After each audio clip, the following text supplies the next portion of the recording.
Welcome back to the In the 11 podcast. I am your host, Brendan Griffiths, and this is the show where we bring on those from the world of football to show you what it takes to be in the 11 at the highest possible level. This week's guest has been a collegiate coach and now recently a national championship winning collegiate coach at the NCAA Division III level.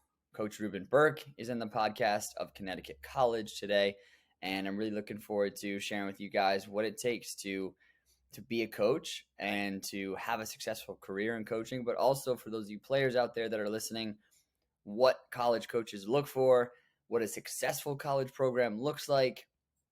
Just a lot of good stuff for a lot of you that are navigating, whether you're navigating the coaching process or whether you're navigating the collegiate playing process, whatever kind of stage you are in your football career. I think this is a really good episode to take something from. So without further ado, here's my chat with Coach. All right. Joining us in the 11 now is Coach Reuben Burk, a 2021 national champion. And first of all, Coach, thank you so much for taking the time to step in the 11 with us for today. Secondly, I want to ask you, what is that like to feel or to hear that now attached to your name, national champion? Yeah, still pretty cool. Enough time has definitely passed where it's sunk in and very focused on next year. So yeah, it's always cool to hear, but I think one foot has left the room already thinking about next year and Hmm. and trying to be the best version of ourselves. So Yeah. There was a long time coming before we were able to get to that national championship. There was many stops along the coaching career. Obviously, we have a playing career as well to discuss. So maybe if we go back and start, your playing career brought you to Hobart University. What was the decision to attend that school, and how would you kind of summarize your experience as a player? yeah, yeah. Um, I think like most kids, right? Like most kids, you're focused on playing at the highest level that you can, and I was, definitely intrigued and motivated to try to test myself and play Division One. Looked at mostly schools in the Northeast, and again, just like most kids, you go through the process, and at some point, you come to the realization of where the best fit is or where your level is at. And mine probably wasn't at Division One, um, but I felt like Hobart could offer me a very high Division Three. I think the year before I joined, they made the Sweet 16, and it still offered high academics as well. So that combination was a great fit. But no, I think what I learned early on is that recruiting has a lot to do with relationships, and the head coach at Hobart, Sean Griffin, is still a very close mentor of mine. I probably talk to him on a weekly basis, and I think he sold me a great vision and a great opportunity which Hobart can provide. And yeah, I mean, still my best friends today are the guys that I played college soccer with. So I think it ended up being a great fit. Um, my only disappointment is probably we never reached the heights that probably envisioned that Hobart could reach while I was there. But but yeah, great experience, and that's why I think Division Three is has been so far a good fit for me coaching wise because I'm able to share my playing experience Hmm. um, over to the guys that are currently here. So it's a relatable fit. So how did that playing experience that you had, it sounds like maybe it was partially due to the coach that you had being a good mentor for you. How did that playing experience then give you that coaching bug to want to jump into the Yeah, touchline so soon? yeah. I mean, college goes by so quick, and for a lot of kids, like myself, at the end of 4 years, it's like you can't believe it's over. So I Yeah. wanted to stay involved in the game. Um, and again, testament to Sean, what happened I mean, my senior year in the spring, right? In most college programs, the seniors don't train he took me on as a volunteer coach. So, um, while a lot of my buddies were partying and enjoying the end of senior year, I was going to the spring practices, leading sessions. Sean let me do team talks, and yeah, I think that's, I would say around junior year in my playing experience. Obviously, I knew I wasn't going to play professionally. Um, I did a little bit in the summer with USL 2, but that was probably my ceiling as well. So I wanted to stay involved in the game. Probably figured that out halfway through college, and then yeah, senior year I did youth camps um, through Hobart. I did spring practices through Hobart, and yeah, I decided that I wanted to, instead of use my liberal arts education, try to keep soccer going. Yeah.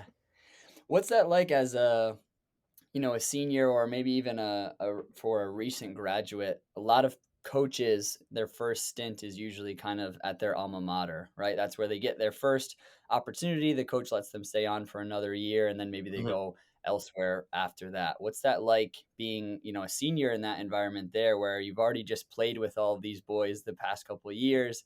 And they know you as a player to then have to kind of change roles and flip that switch of now you're the coach.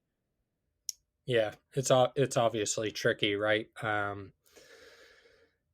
And and you have to, in some capacity, you know separate yourself from who you are as a player to who you now are as a coach. And yeah, I mean, comes down to relationships, your ability to communicate with the guys, saying, hey, I'm, I still want the best for you, even though I'm not a teammate now. um and I think, at time that irons out, but yeah, it's obviously tricky early on, and it requires some communication skills to kind of draw the boundaries and let them know that your role is different, and the both of you just need to accept that. Hmm. So did that then lead to your opportunity at Alfred University? Yeah, so like most people know listening to this, coaches are so well connected, and the head coach at Alfred, Scott Miller, who is now the head coach at Blackrock High Mowing, knew Sean Griffin really well, and yeah, Scott needed a graduate assistant, so I graduated with a degree in anthropology and sociology. Uh, Obviously, not the most marketable, so figured I could kill two birds with one stone, do my master's in business administration, get my MBA, and at the same time be the assistant coach at Alfred. So it was a win-win, because now I got a master's degree, but also I got 2 years of coaching in an environment that I wasn't familiar with, didn't know the players, had to build those relationships, had to learn my trade. I had no really I had really no solid footing on who I wanted to be as a coach, and what my vision Mm. of the game looked like, and had obviously no experience recruiting. So it was a good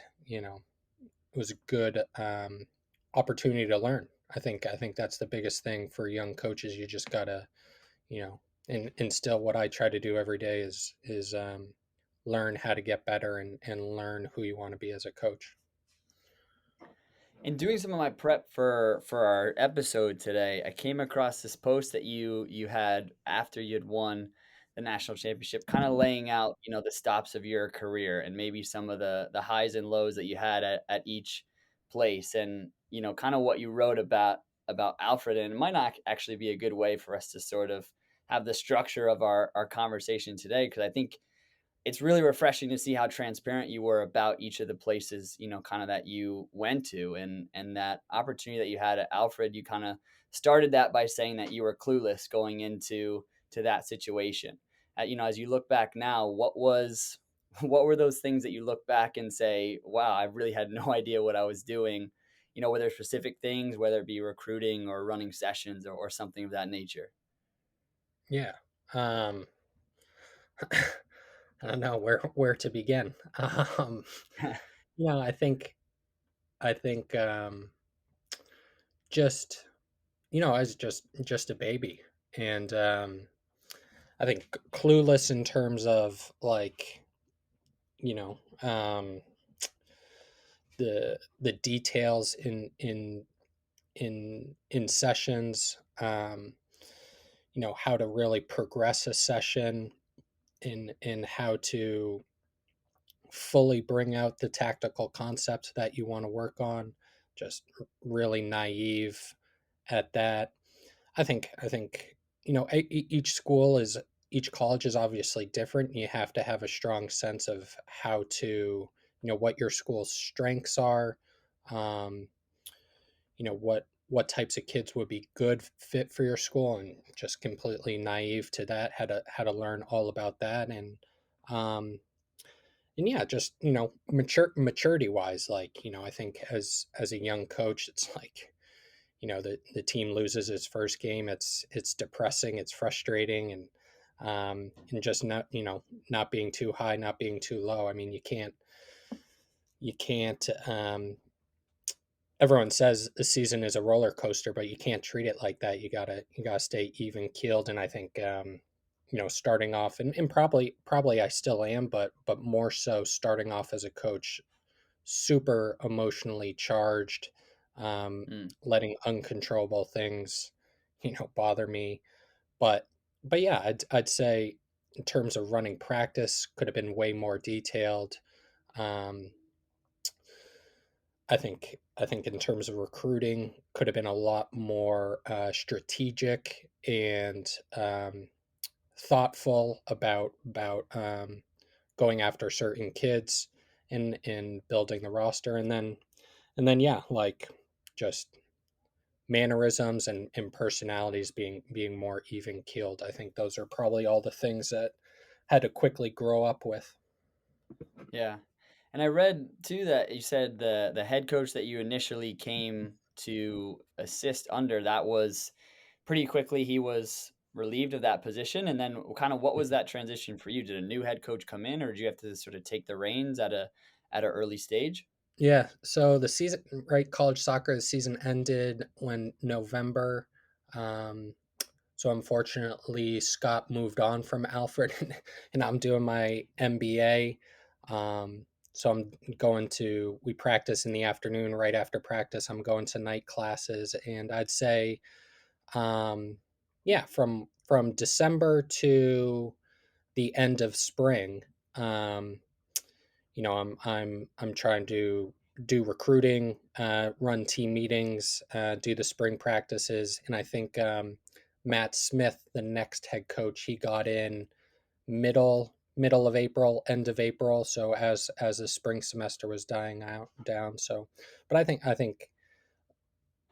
there's nothing wrong with the learning experience of being thrown into the fire. Mm. It was a lot to take on, but if you immerse yourself in it, if you have a lot of passion, and if you want to do the best job that you can, you end up learning a lot. So Yeah, and you hit on a important point, I think, in this time that you wrote about, that a lot of times being a head coach, or really just a coach in general, it can be an isolating endeavor, mhm, because I think a lot of people think, well, you're around the players all the time, you're around the game all the time. It's such a social experience, and it kind of can feel a little bit different than that, because of the nature of the relationship you have to keep with your players, where you're on one side and they're on the other. And that's not to say that the two mhm. parties aren't working together to get to their same goal, but there has to be, as you mentioned before, those distinct boundaries. Was that where maybe you started to really get a grasp for that as a coach, that okay, this isn't just going to be like when I was a player, where I was just one of the guys? There's a very different element to this that I'm going to have to try and navigate as I move forward in my coaching career. Yeah, for sure. Um, I think that started to shape my 2 years at Alfred, that started to shape my experience of wanting to be um, of wanting to be the type of coach that I partner with the players. Like I do want to have a close relationship with the players, and um, I want to be a type of coach where you wear different hats. Sometimes you're their friend, sometimes you're their mentor, sometimes you need to be a disciplinarian. But I always want to be, um, you know, partnering with them to help them get to where they want to be. So in when you're a colleague, when you work alongside someone, there's a relationship component involved in it for sure. But but yeah, I think to go along to your point of coaching being sometimes a lonely or an isolated position. I mean, it's easy to get caught up in your own thoughts. It's easy to question yourself. Especially in Division 3, staffs are usually two, maybe three people. So it's challenging. It's not like it's not like professional soccer where you have a strength and conditioning coach, you have a fitness coach, you have a sports psychologist. I mean, you're making a lot of decisions and you're constantly questioning yourself, and yeah. So I think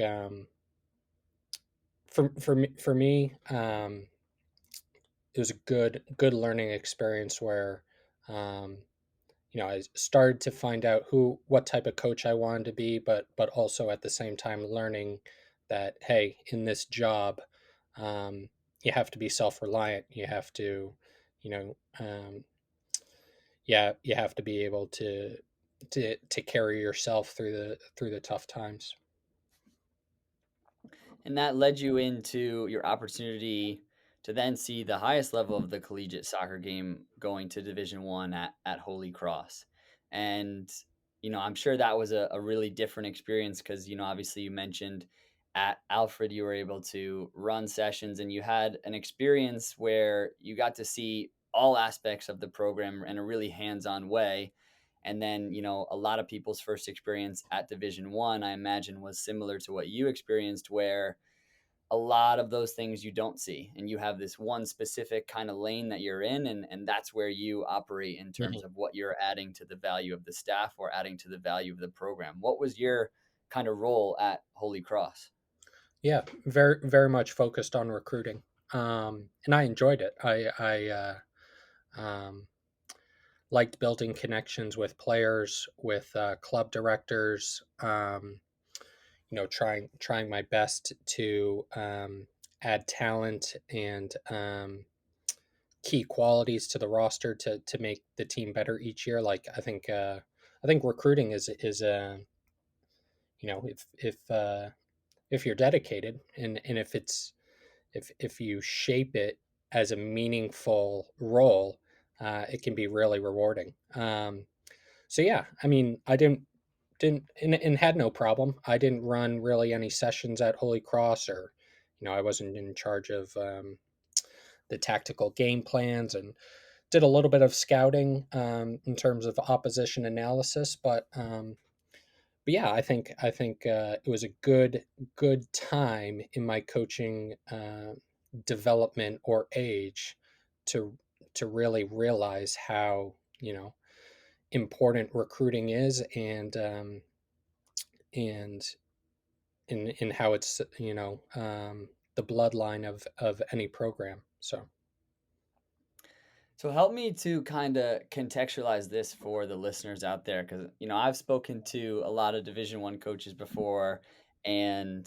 the kind of saying is, if you're an assistant at a Division 1 program and it's in the off season, you should never be in the office because you should always be out on the road somewhere recruiting. Whether you're on a flight, whether you're driving somewhere, that's kind of your bread and butter when you're in the off season.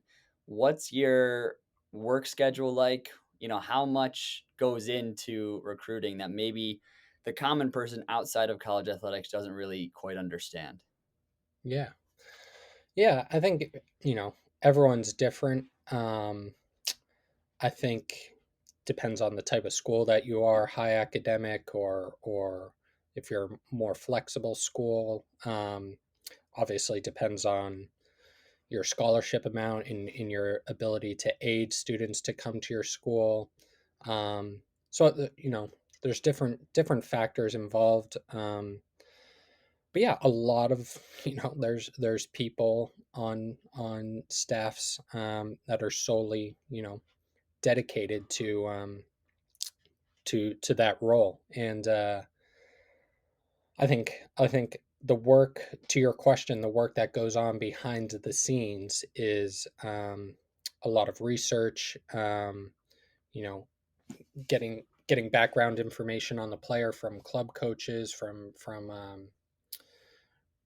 collecting academic info on the student, seeing them play in different environments, high school, club, you know, um, working hard on the logistics of getting them to campus, spending time with them, interacting with them, phone calls and Zooms, helping the family figure out the affordability and the cost of college, um, comparing recruits. That's a luxury that a lot of schools have, is they might look at 5 6 kids per position, and a lot of work goes into analyzing video and the different qualities of each player, and what specific qualities are most important to them in that position, and kind of weighing their options.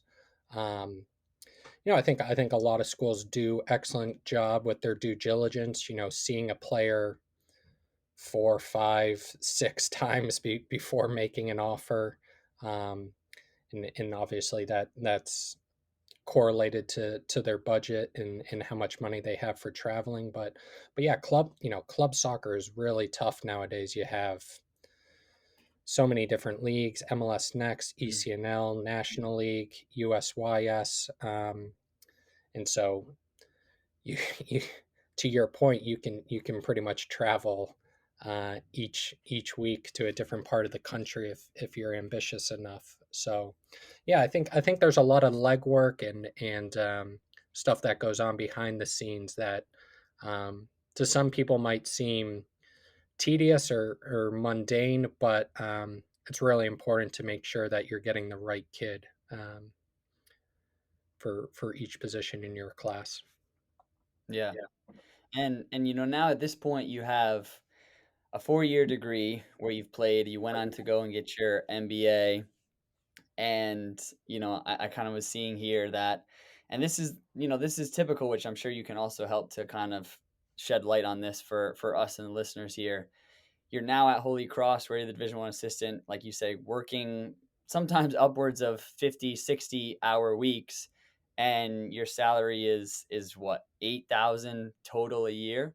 Like, I think a lot of people, when they go in to go and get their MBA, they're thinking, okay, this is what's going to set me up for a big pay bump, or a brand new salary cap that I'm going to be in a part of. And that's kind of the reality of college coaching, especially for those ones early on in their career.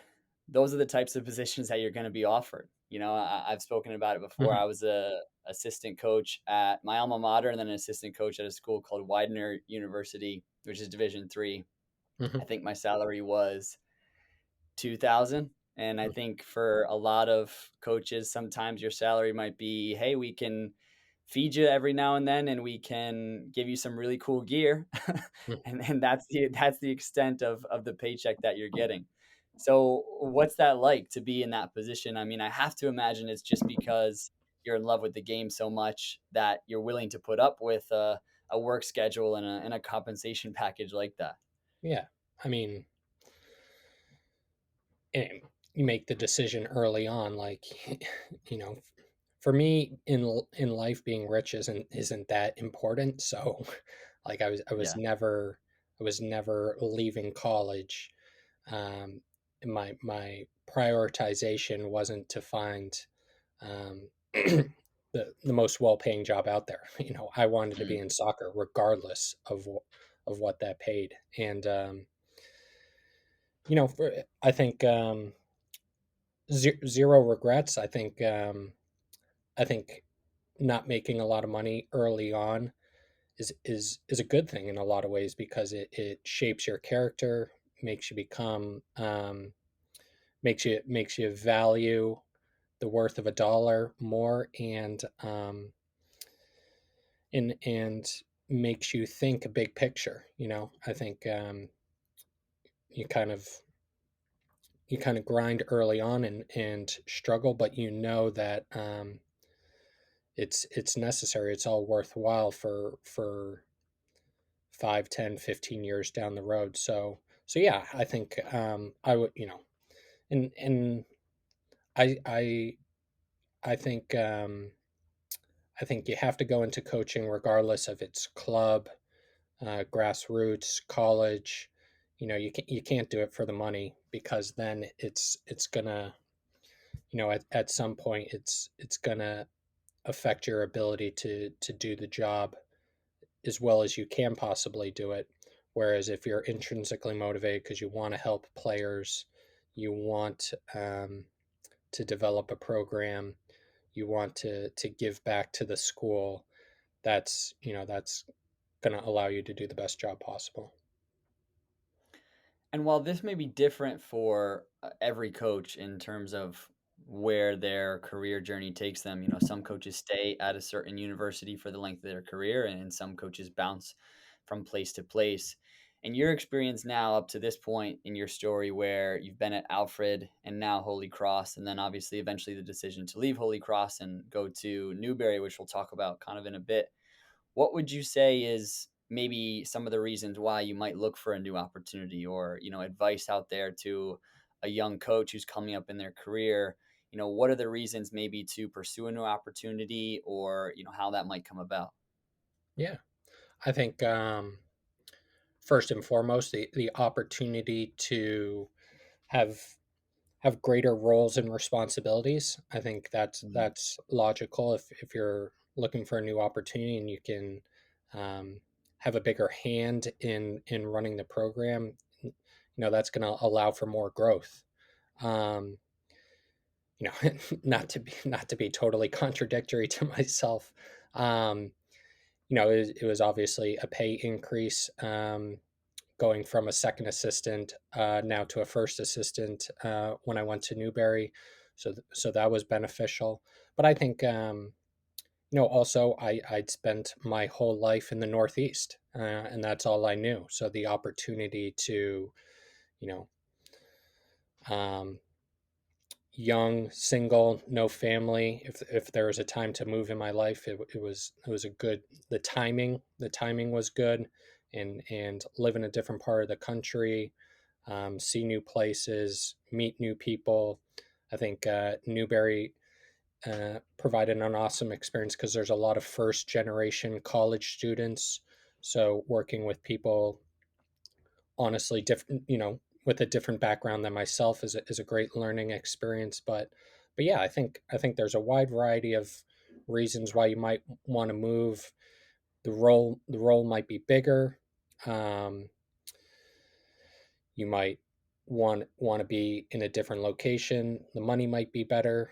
Um, but I think another reason is an opportunity to learn under a different mentor.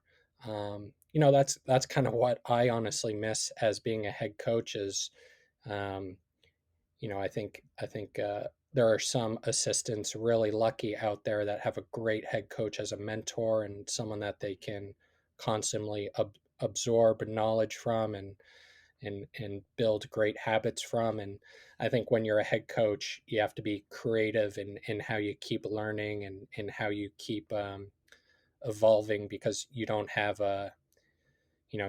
someone that you can copy right in front of you. So Hmm.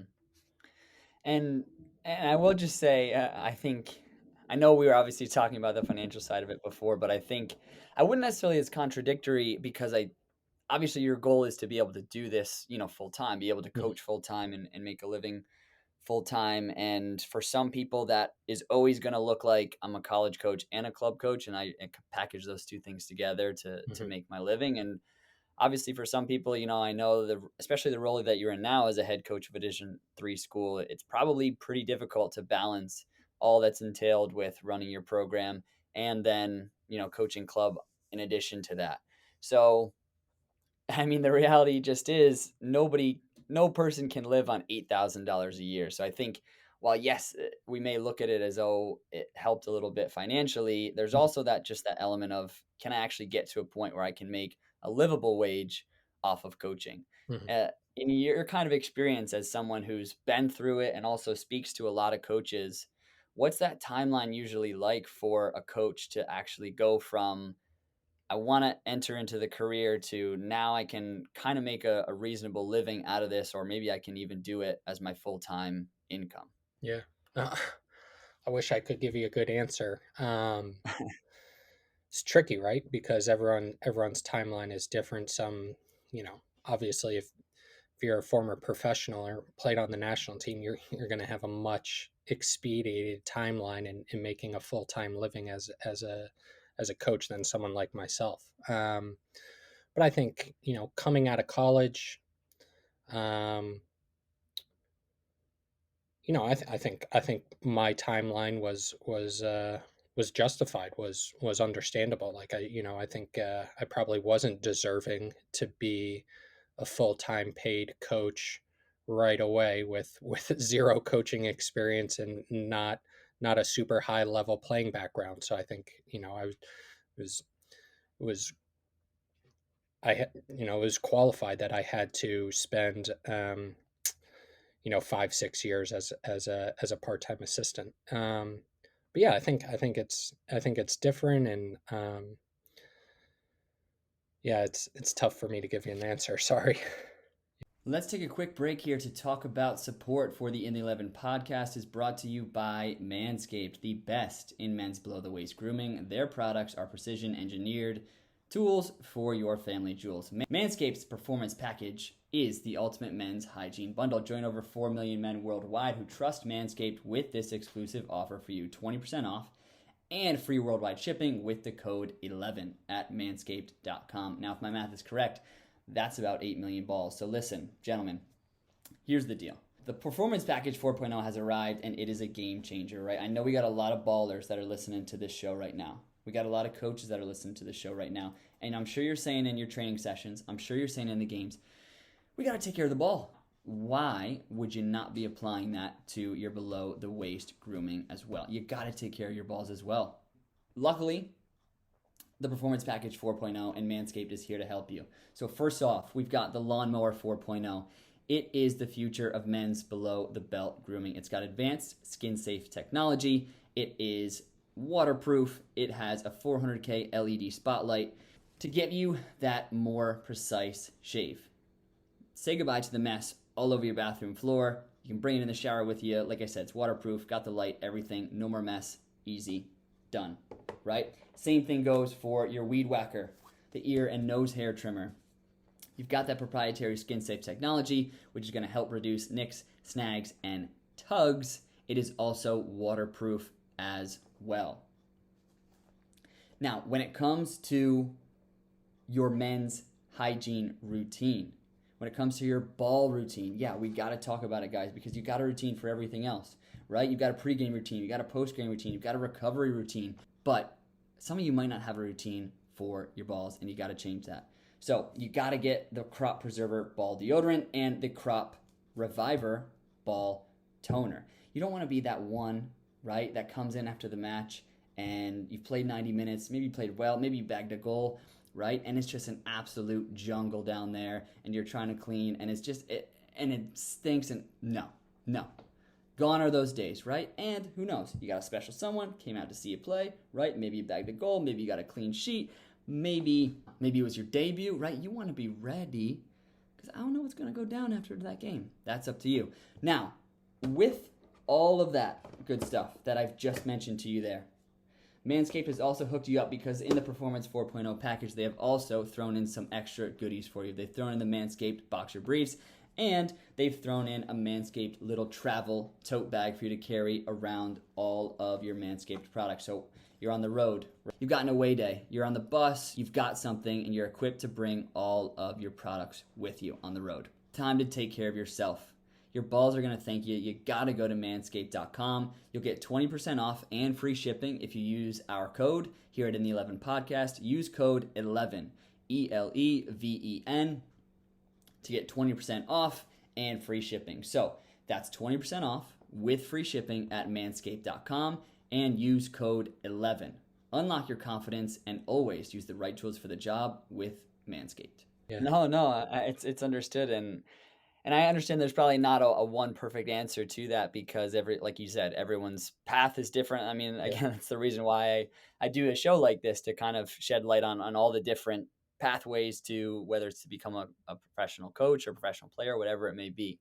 Hmm. Um, your time at Newberry, while I know there's probably a lot that you learned and it was an amazing experience for you. On the one hand, I would kind of gather that it was maybe one of the more challenging and more difficult times, whether it be football wise or just life wise, being at that school. Would that be a proper characterization kind of that time? Yeah. Yeah. It was a good challenge. I think when you're experiencing personal challenges in life, probably right at in the moment, they don't feel beneficial. But now, at least now, I look back and I was like, I'm glad I did it, even if it was only for a year. Like I think it helped me in terms of being more independent. Um, you know, getting a better understanding of the college landscape. Um, so many different nuances like international recruiting and um, how to I think how to keep the team together, steady the ship. When at Newberry we obviously struggled for results, so you learn how to psychologically and culturally deal with that as a team. But yeah, the the rural South is a lot different than coastal Connecticut. So Yeah. it's but there's no right and wrong, and I think I think it was a beneficial year in terms of growing as a person, learning more about college soccer and in recruiting, and um, it was good to be at a school like Alfred and Newberry, which is different than Connecticut because those programs are in a building phase. Whereas at Con, I was lucky to come here and Coach Murphy had already really established the program. Like they had just broken into the NCAA tournament. So like, um, I think it's important for coaches to get different experiences in terms of where the program is at and what they need to do in terms of improving the program. So Mm. And some of those recruiting stories that you might have, and also like you said, your experience now recruiting a little bit more internationally, which is pretty common at the Division 2 level. I have mhm. to know this Glasgow airport story when you were potentially maybe recruiting in Scotland. What is the where you maybe didn't have a return flight anymore, or something along those lines? Can you paint that picture for us? Yeah, yeah. Well, I was recruiting in Iceland. They have a showcase every winter, and then on the back end of that, I went to Glasgow to my cousin was living there, so I had a free place to stay, and obviously wanted to see Celtic and a couple other football games. But yeah, I mean, well, now so with the airlines, it's even worse than it was pre-COVID. But I guess pre-COVID it wasn't even great as well. Nowadays, it seems like every other flight gets canceled. Yeah. But yeah, it was in Glasgow, and I think it was like either a Saturday night or something, and we had training Monday morning. See again, one of the differences in the South, you train first thing in the morning before it gets too hot out. Yeah. So flight gets canceled, and the coach isn't too happy, and just trying to scramble to to find a way to get home. So, um, but yeah, that's kind of the gist of the story, I suppose. And was it really that your job was on the line if you weren't back there for that training Monday morning? I don't. Yeah, I mean, in so few words, yes, but I think there's probably several months of just not seeing eye to eye before that point happened. Yeah, understood. And now in your experience, we've kind of alluded to this a little bit, that sometimes, coaching can be an isolating pursuit and it can be something that's a bit lonely at times. It's so rewarding, but like it's with any career, any pursuit, it comes with its own challenges. And in those times where you're, maybe in a situation like you're at Newbury, where it was difficult on a personal and professional level, or really for any coach out there who might be feeling a similar way to what you were feeling then, what advice could you give to a coach that loves the game, that knows that this is where they want to be, but there's challenges, right? And they feel a little bit alone at times, and they can't obviously turn to their players to talk to. Like you said, at a Division 3 staff, you may have only one assistant who is only there part-time, so you can't necessarily confide in them as much, and you feel like there's a lot of weight on your shoulders. What would you kind of say to that coach that maybe gives you a call? Yeah, I think the logical thing is what I've always tried to do at each school is develop a couple other coaches in the departments who you can chat with on a weekly basis and develop a relationship with, bounce ideas off, go into their office and chat with. I think that that's very helpful. And one of the awesome things about collegiate athletics is um, I think a lot of schools have silos and kind of coaches are at different ages and sometimes more reserved and obviously busy. Everyone's busy, but I think if you can find a couple coaches that you can chat with, grab a drink with in your department, that goes a long way. I've always really enjoyed the coaching courses that I've done with United Soccer Coaches, the convention, Mm, U.S. soccer licenses, um, and other entities like Modern Soccer Coach, and I think there's a lot of nowadays in 2022. There's a lot of resources out there that you can build connections with um, and find people that you can learn from. But yeah, I'd say utilizing your athletic department, utilizing coaching resources and classes, and um, yeah, those are the things that I've kind of leaned on. mm. And now, kind of as we go through the journey here, that brings you to Connecticut College, where you spent the last couple years of your career, and it brought you to Connecticut first as an assistant, now as Mhm. a head coach. What was it like, the transition of South Division 2, now back up North Division 3, and assistant again? How was that transition for you? Yeah.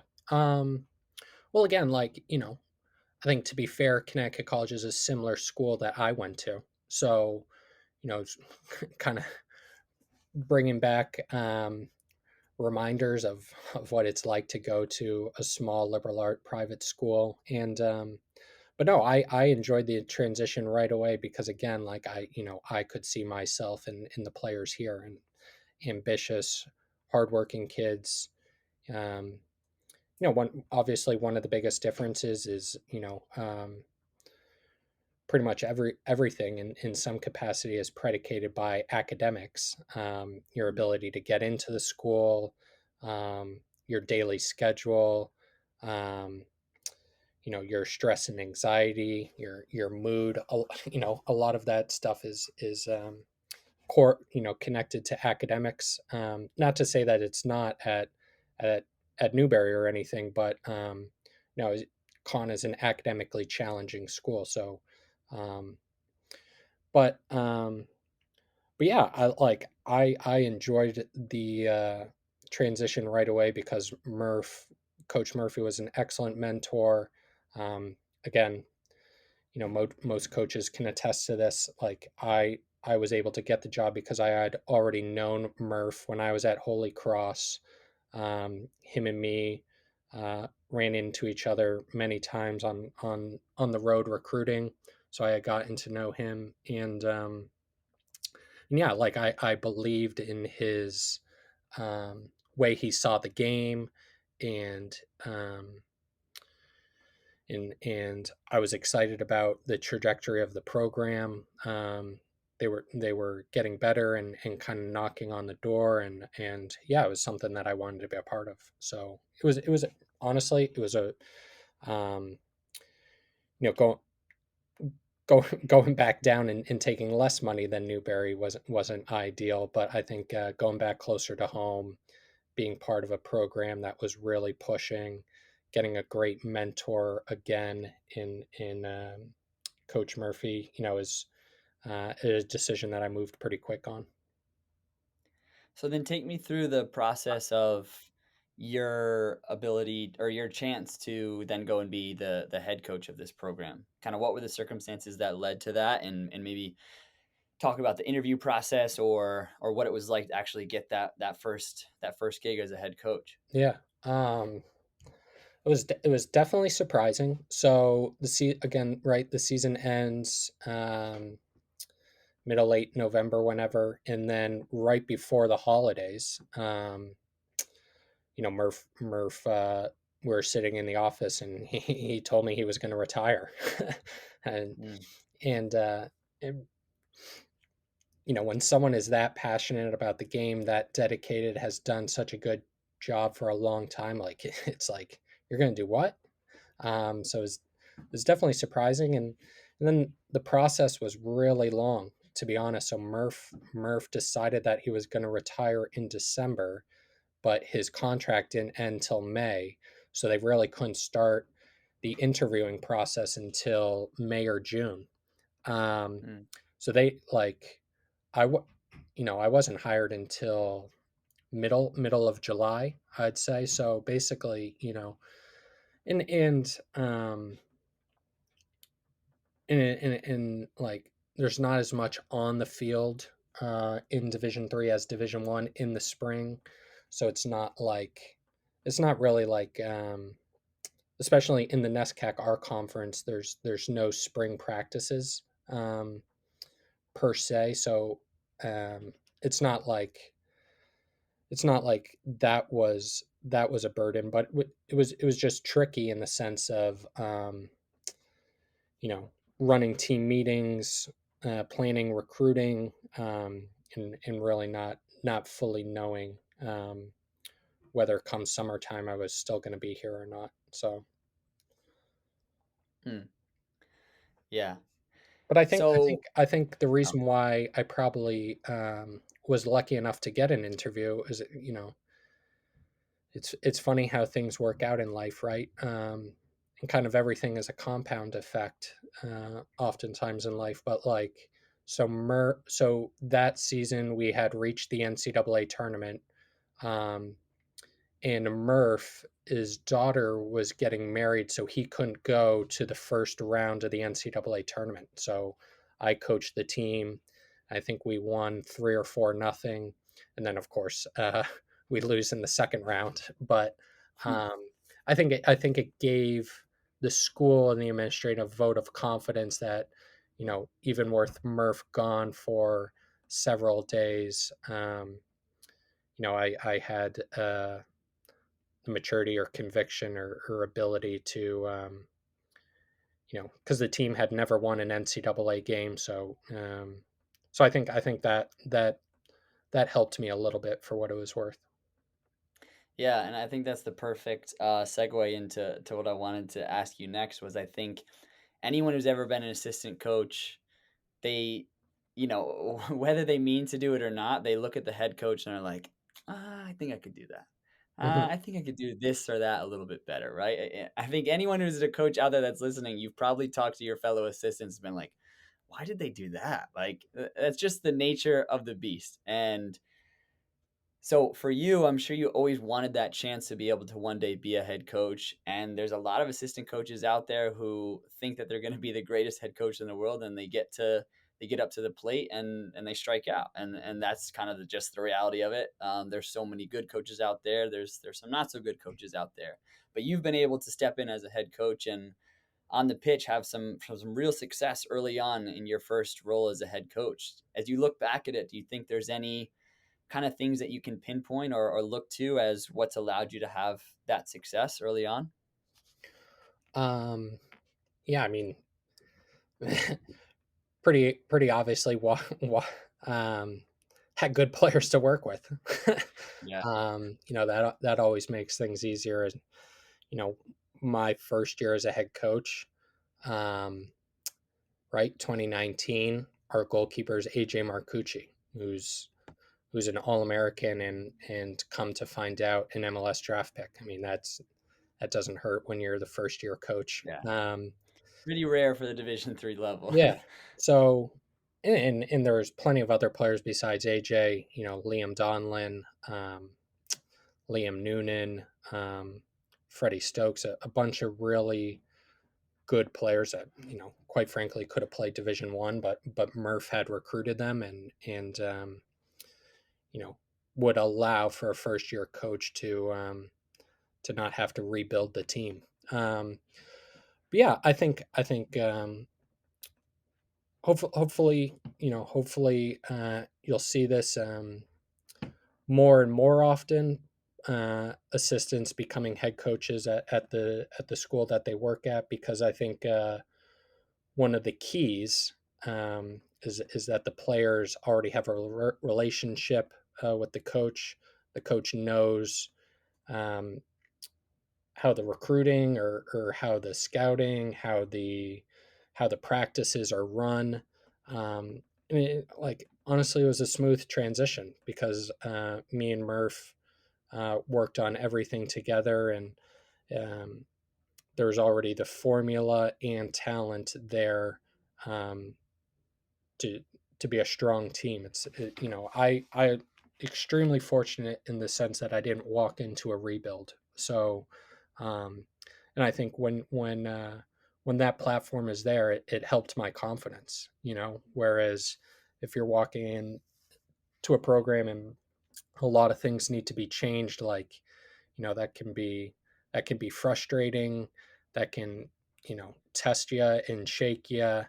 But yeah, we got off to a good start, and I think it strengthened my conviction in what we were doing and how we can keep moving forward.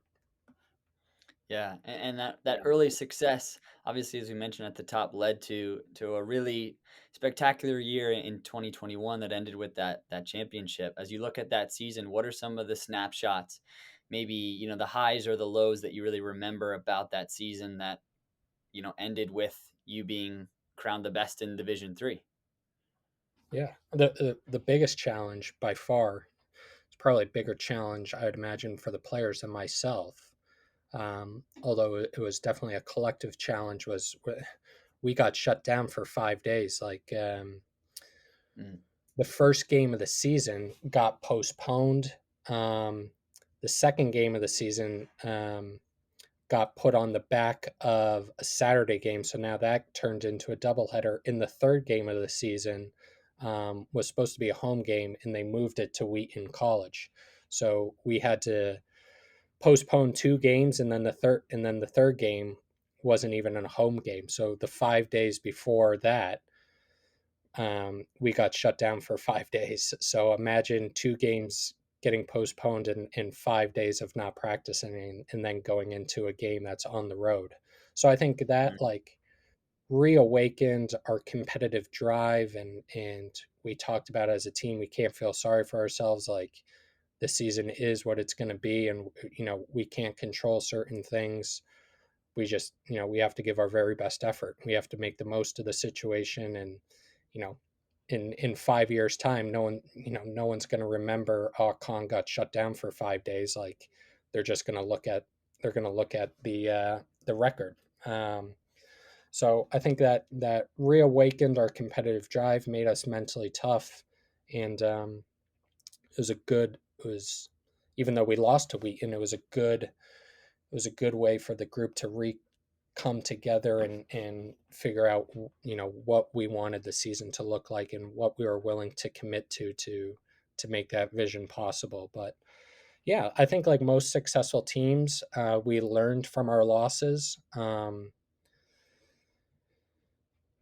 Like I think we weren't great at defending the counterattack for large periods of the season, and we when we lost games, we had to learn from that. And in the beauty about having a good regular season record is in college soccer, even if you lose in your conference tournament, like it's not the end of the world. You can't feel sorry for yourself. You still have the NCAA tournament. Like you can still regroup and get hot and go on another run. So yeah, I think we're fortunate enough to play our best soccer in November and December, and I think that's because uh, we got mentally tough early on.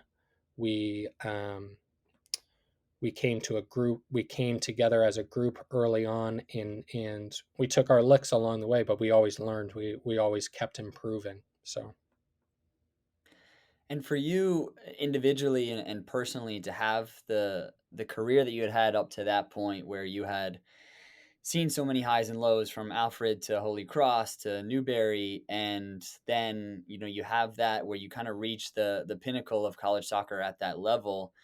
Walk me through some of the emotions that you feel, whether it be right after the game or kind of in the coming days, because I have to imagine there's sort of this euphoric feeling of what you've been through to get to that point. While it might feel amazing, I think it probably has a different connotation when you understand what it really took to get to that point of holding that trophy in your hands.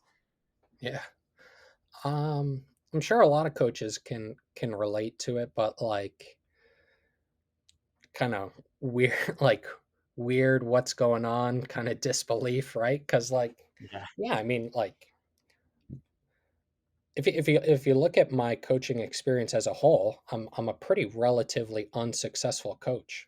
So like to win a national championship, it's like, and a lot of people can relate in the sense that like you're a player and you might not win a national championship, and then you get into coaching and it feels like you're a long way off. Like for so many years, you think and you dream and you visualize of winning a national championship, and then when the moment happens, you're like, "This is weird. Yeah. Like, what's going on?" So yeah, I think yeah. I mean, euphoric, and the best thing about winning a national championship is savoring the celebrations and the moments, and um, you know, going back to the hotel, not sleeping, being with all the guys, going to the airport, coming back. There's a parade on campus, like, that it's just being together and enjoying the moment together. But yeah, like it's so weird. Like um, you think about it for so long, and then when it happens, it's like, wow, sort of like it, sort of. I guess this came true. Yeah, I'm sure it must be an incredible feeling that's probably hard to put into words, especially while it's happening. The last thing I wanted to kind of bring up here is maybe if we can give a little bit of, because there's lots of players who listen to this and maybe who are in college or looking at college, and it's a difficult landscape to navigate college soccer, kind of understanding where you should go, where's the right level for you, where's a good fit for you program wise. And I came Mm, across something that I wanted to kind of see your thoughts on. There was a player who was actually a teammate of mine in Germany who has a pretty big following on social media and whatnot. And so on YouTube, he posted this kind of poll, and so most of his audience is players. And so I kind of wanted to get your take on it, and the phrased it like this: if you had a full ride scholarship from an NCAA D3 program, you had a half scholarship from D2, and no scholarship from D1. but you had the promise to play right away. Which opportunity would you take? And 46% said they would take the D1 with the no playing time. 16% said they would take the D2 half scholarship, and 33% said they would take the D3 with the full scholarship. Now, you have insight from all three levels: coaching, recruiting. Is this something that you experience a lot with players, where maybe you're talking to a player that you think is a good fit for your program, and they have that D1 or bust mentality? Yeah, it happens all the time. I mean, like I try not to be critical. I mean, I'm 31 years old. Like, whenever 12 years ago or whatever, like I wanted to go D1. Mm, As to some extent, I had the D1 or bust mentality, but like, um, I think the most the kids that end up finding the best fits really think holistically, and really have a long-term vision of what they want to get out of the school. Is if going pro is by far the most important thing in your life, and everything else takes a back seat. I mean, you should probably go D1. But like, if you have interest in um, creating a startup company, or going into healthcare, or you know um, different schools offer incredibly excellent programs, and maybe you want a city school, maybe you want to leave your state and go somewhere completely different. I mean, it's there, there's no right answer for D1, D2, or D3. It's like, but I think the kids that find the school that is great for them factor in all the equations. They take their time. um, they really think about what is best for them in terms of soccer, campus, academics, cost. um, and yeah, like, I think that's a really tough question to pull, because you're, at the end of the day, you're always going to get so many different answers, right? Because yeah, everyone's going to have so many different opinions. So yeah. And lastly, now that as we look at, you've had a number of student athletes that have found Connecticut College to be that place for them that checks all of the boxes. From your perspective on the other side of it, what is it that you look for, whether it be from the football side of things, the playing side of things, or just the character of a person who's going to be a good fit for your program and your school? yeah, you always ask yourself the fundamental question. Would I enjoy coaching him? Like, Yeah. is that someone that I go back to the phrase partnering. Is that someone I want to partner and help develop for the next 4 years? I think, like, you should make a 4-year commitment to someone. I think if you're recruiting someone and then you're cutting them after a year, well, you are probably a pretty bad recruiter. So, like, um, is that someone that, like, I want to develop a relationship with, and is that someone that I want to represent our school here? So yeah, for sure, character come a big part of it, and that's the reason why a lot of the legwork of recruiting is phone calls, Zooms, getting them to campus, meeting the family. Because if you're going to have someone for 4 years, you want to know them as a person. But yeah, I try to find players that can create a team that I would have enjoyed playing on. So, footballers that are, you know technically proficient, that want to control the ball, that play off of each other, that have bravery and courage, that want to break the other team down. Those are the teams that I always enjoyed the most being part of, because you feel like it's a collective effort, and you feel like your team is outplaying the opposition by dominating the ball and controlling the ball. So I think I probably slightly favor um, recruiting. however you want to describe it, technical, uh, ball playing players versus your more physically matured athletes, if you will. So, but yeah, you factor in everything, right? Character, um, ability, and then a school like ours, a lot of the recruiting is dictated by academics. So um, you don't want to bring in someone that's going to feel overwhelmed or sink right away, because then you did them a disservice and they're not going to have a good experience. So Yeah, absolutely.